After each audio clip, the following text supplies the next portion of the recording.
Punk Hazard.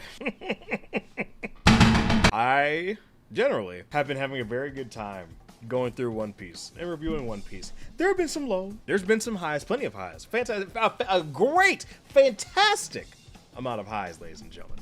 I've been having a really good time reading One Piece. So as a blind reviewer, when I heard that Punk Hazard was a mixed bag and not a lot of people liked it, I was like, oh, maybe. Y'all know. So some people didn't like Skypiea. I love Skypiea. I thought Skypiea was fantastic. I thought it was great. The first half, I was a little weak.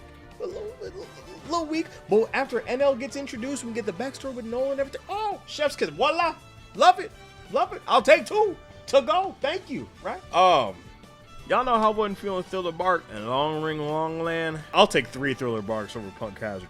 I think this arc is dog shit. This arc is terrible. It's terrible. It's awful. It's terrible. So I suppose we should probably, get to discussing what happens chronologically and then giving my thoughts as we generally go through it. But I also kind of just want to get my raw thoughts out and not make this video terribly long, because I want to be honest with you, I really don't want to make this review. There has not been a One Piece arc review that I'd have just not want to talk about it. I've been dragging my feet this entire week because I don't want to talk about it. I hate this arc. I hate it. It makes me itch. I don't like it. So starting off, we have the Straw Hats getting a distress call from some random person on Punk Hazard. And so Luffy, Zoro, and Robin, as well as Usopp, go ashore to see what's going on. And the island, Punk Hazard, actually has a really cool setting. You have half of it, which is burning hot, from Akainu. Akainu, yes, y'all told me I've been pronouncing his name wrong. I'm sorry. We have Akainu and Aokiji in their battle, and we don't see the battle, which I would have liked to see. But we don't see it. So half the island is hot, half the island is cold. And we spend, I don't know, maybe 10 minutes with this really cool setting. We'd spend 0 time. Most of this arc takes place in the laboratory. I'm getting ahead of myself. You have this really cool setting that you just don't use. Like, what the fuck? The crew discovers a dragon. They kill it, they eat it, cool. And so Sanji, Nami, Frankie, and Chopper are attacked and kidnapped by a group of people working for Caesar Clown, this mad scientist that works on Punk Hazard. And the crew is separated, and eventually their bodies are switched by Law. Now, when Law appears, I'm like, oh, like, this is cool, right? Law is like one of the best parts of this arc. I love Law. Like, I will tell you that while I generally hate this arc, Oda could have rebranded this entire arc Law Glaze TM. This arc it's Law's arc, and it's unfortunate because I just don't like it. I've heard Dressrosa has a lot of Law too, which I'll be looking forward to. I'm just now starting that. I'm still in the Coliseum part, which feels like it's dragging a little bit, but we'll see. But Sanji ends up going into Nami's body, Frankie goes into Chopper's body, and Smoker goes into Tashigi's body. Now, a lot of people, when I said that Sanji just like acts more and more like a creep every single arc, and they're like, oh, Daffy, he was trapped on the island for 2 years, but he would never knowingly hurt or do anything to actually harass women. Well, the first thing this nigga does is try to, like, he fondles Nami's chest, and he constantly wants to see what she looks like naked. What are you talking about? What are you talking about? Is this agenda? You're good because you're just lying. You're lying. He's a creep. He's a freak. He's weird. And the first thing that he wanted to do when they find all these kids trapped in this laboratory, again, oh, Sanji's the most kind-hearted Straw Hat. He's like, Nami, we gotta go. Man, bump these kids. I don't care. He didn't say, I don't care, but people are like, oh, well, he's trying to figure out logistically. Even Zoro wanted to help them kids, bruh. Even Zoro, and Zoro's not like a super emotional dude or anything like that. Are you serious? Sanji, who I have been spoiled a little bit, apparently had a super traumatic childhood. He didn't want to help these kids? He's the kindest Straw Hat. He's the kindest Straw Hat. Shut the fuck up. Shut up. Shut up. Every time I see Sanji on screen, I want to just choke the life out of him. He is so irritating. Every time he opens it, I don't like him. I don't like him. I don't like him. Every other word out of his mouth is something about a woman. I don't care. He feels like a caricature of a person. He does not feel like... By the way, the body switching is just for a gag. It contributes nothing to the plot. They don't learn anything. There's no like themes that are tackled or anything. It's just for a gag. Whatever, right? And I guess to show off Law's powers, which is cool, right? Shambuza, I like that. I like that. Room, I like that. I like that. So we have Caesar Clown, who's introduced, and he's a mad scientist. He's a former colleague of Vegapunk. I don't fucking care. Oh God! The most entertaining thing about Caesar is his laugh, man.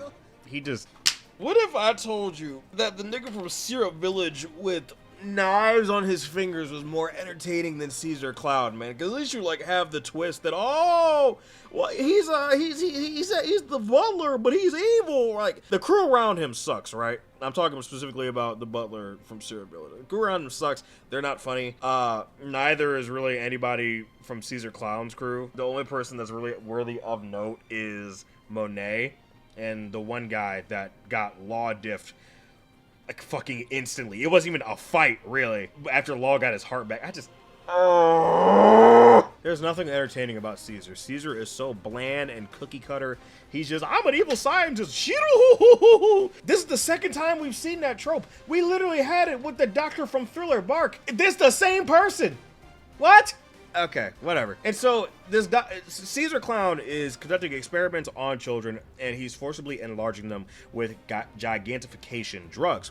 And he's also producing a mass of destruction, the chemical gas monster Smiley. Now, Smiley is just this big acclamation of all this gas and bullshit. It becomes like half sentient or something, whatever. The entire latter half to like 3/4 of this arc is everybody running away from Smiley. It's literally just everybody running. Like most of the conflicts, we're running. There's so much running around in this lab, and there's Oda, for some reason, like some of the times these maps can get kind of confusing, but there are so many times where he's like putting this map on screen trying to show everybody he is, and it just gets overwhelming. I'm like, what? I didn't need the visual is doing me a disservice. I'd rather you just tell me, and when you show me where everybody is, it's just like it's just too much. It's like information overload. I know some people are like, oh, Daffy, you're dumb, you can't read. Oh, Daffy, it was so simple. I'm just saying my personal preference. You can disagree with me, I don't give a fuck. So Law actually ends up becoming a warlord of the sea. Oh, cool, sick, that's awesome. And he actually forms an alliance with Luffy to take down Kaido, one of the 4 emperors. I've heard good things about Kaido. I've heard he's gas. Can't wait to get to Wano. Daffy, it's not Wano, it's Wano. Wano, yes, I know. Yes, I understand. I've been mispronouncing some of the characters, and I do read the cover stories now, so y'all can just shut up. This arc is not good for my mental health.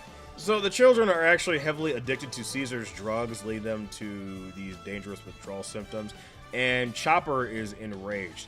And we have this thing, yet again, where Chopper is like so upset with Caesar and everything like that, and you would think that like this would probably be Chopper's arc, right? Like you know, another mad scientist thing like that. I talked about in my Thriller Bark review about how I thought it was kind of underwhelming that Chopper didn't really get to like face head on with the doctor in Thriller Bark. I thought it would have been, you know, cool. And he kind of starts it, but then obviously Oars comes in and like blows everything up. So Chopper didn't really have a chance to like actually, you know, get the slam off or take his victory here.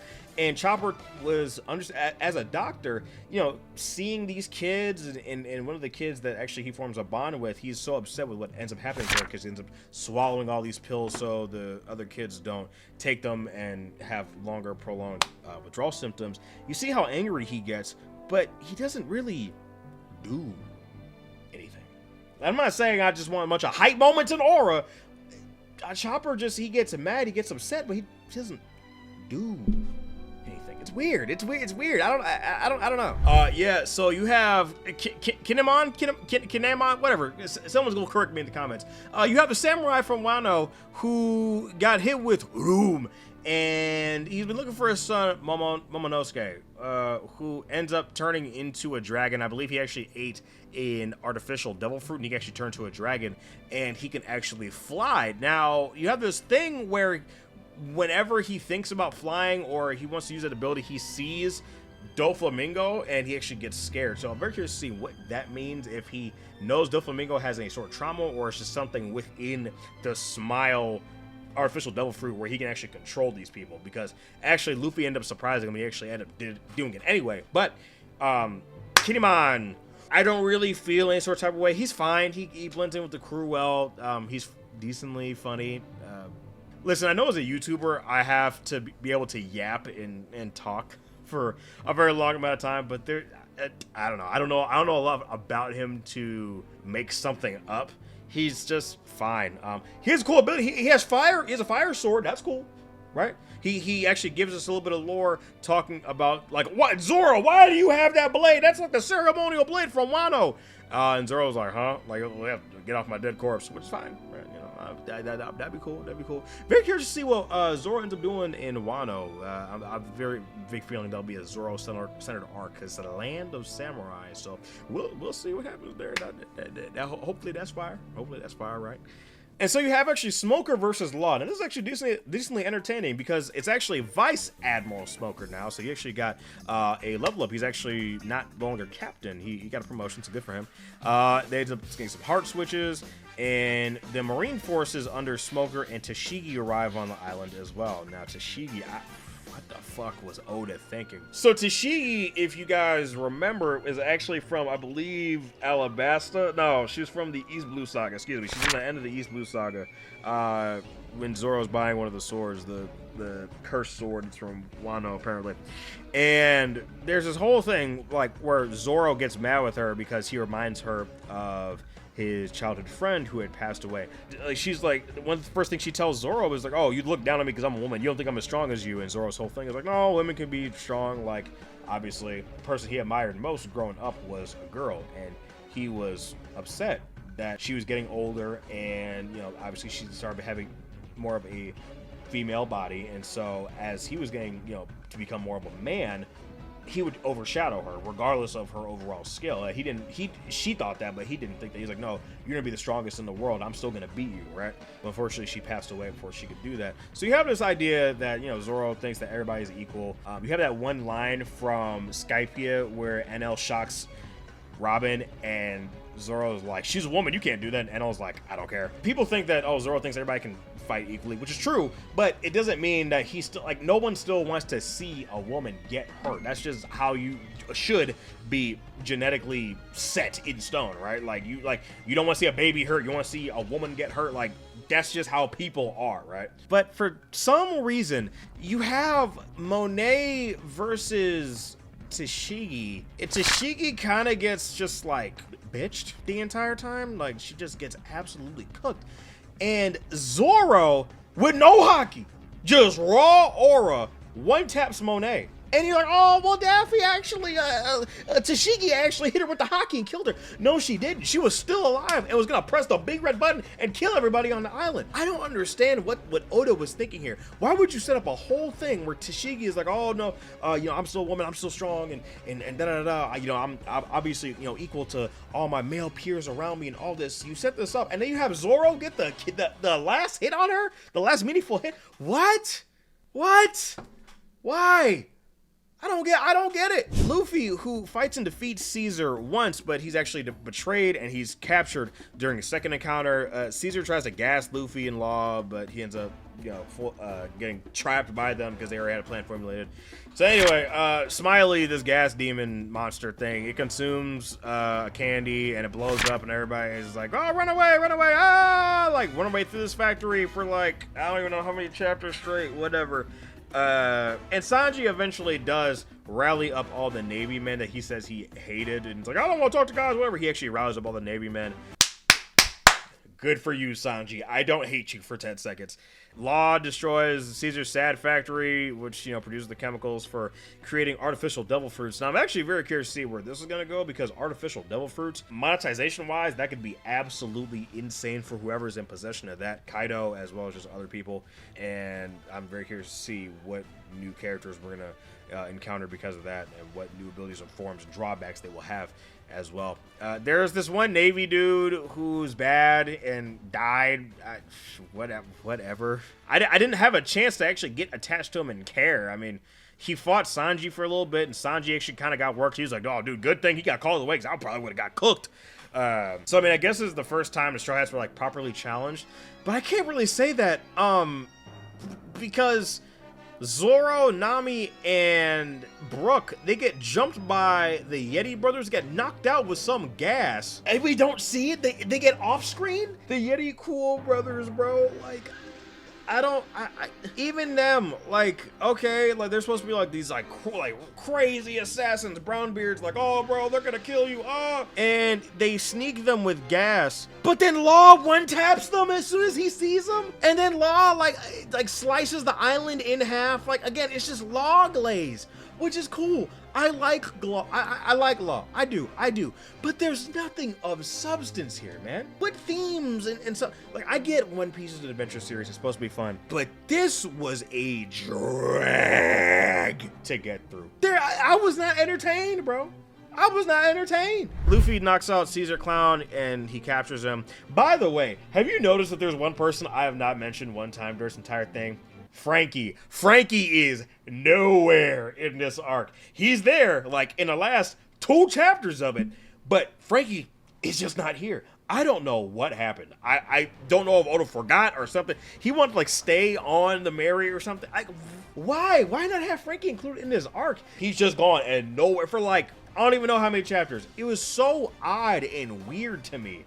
I don't know. I don't know, man. We had to reveal that Caesar was working for Don Coquito. I think is how you say his name.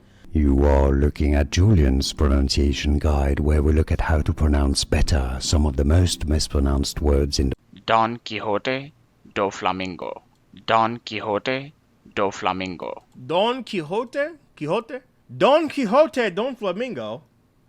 Who actually in turn supplies Kaido with smiles, and Law uses Caesar as a bargaining chip to lure Doflamingo out. Cool. So then we actually start the beginning of Dressrosa, where they're actually planning on destroying a smile factory and crippling Kaido's production. So, yeah, the first major post-time skip arc, it's a bit of a darker tone, but sure, whatever. I feel like the mad scientist thing we've already done before, and I feel like it was more entertaining then, with, you know, the zombies and everything like that. This just wasn't. The Law and Luffy alliance is cool. I like that. I like the Straw Hat crew gaining more allies that we'll actually see consistently.